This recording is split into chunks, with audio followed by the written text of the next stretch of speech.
What I plan to do is just read a very brief introduction or extract from the introduction to the book, and then talk a little bit about our definition of accidental sexism and how we see it play out, and also the price men pay for not questioning gender stereotypes.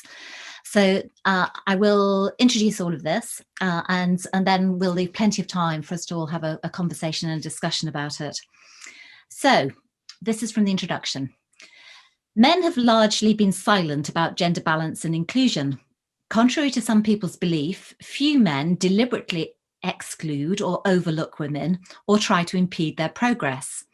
In fact, if you suggest this to men, most are quite offended by the idea. The many ways in which women don't experience equality of opportunity are not often obvious to men. Fundamentally, the idea that women working alongside them have experiences that are different to their own doesn't even occur to men most of the time. It's not deliberate, it's not even thoughtless, it's a void of thought.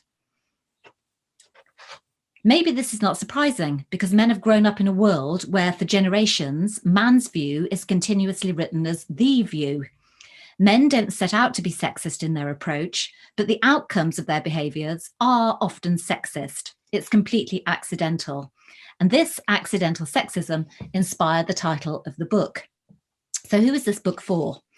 First, it's intended for men who've experienced fewer barriers to belonging and men who have faced their own challenges. We want to encourage them to say, yes, there are times when I've behaved like an accidental sexist, but also to say, I can change that. We don't want men to feel blamed or guilty, but to recognise that there may be gaps in their knowledge and there's more learning to do. We want them to feel that it's okay to be confused and uncertain and to not always know the right thing to do, because most of us feel like that. And when men recognise the barriers to gender inclusion, we want to provide good advice about what to do about it.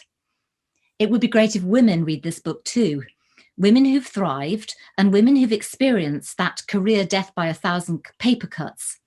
We've had years of fixing the women to fit in with a man-made workplace, so we know many women are already attuned to gender equality issues. Both men and women have been influenced by deep-rooted social expectations of gender roles, so both men and women can behave in accidentally sexist ways. So that's a brief extract for the introduction. I know that the purpose of these Tuesday night sessions is actually to talk more with people who are really with the programme. So actually I'm speaking there to many people who are not in this room tonight, but it's the message that we want to convey to a wider audience.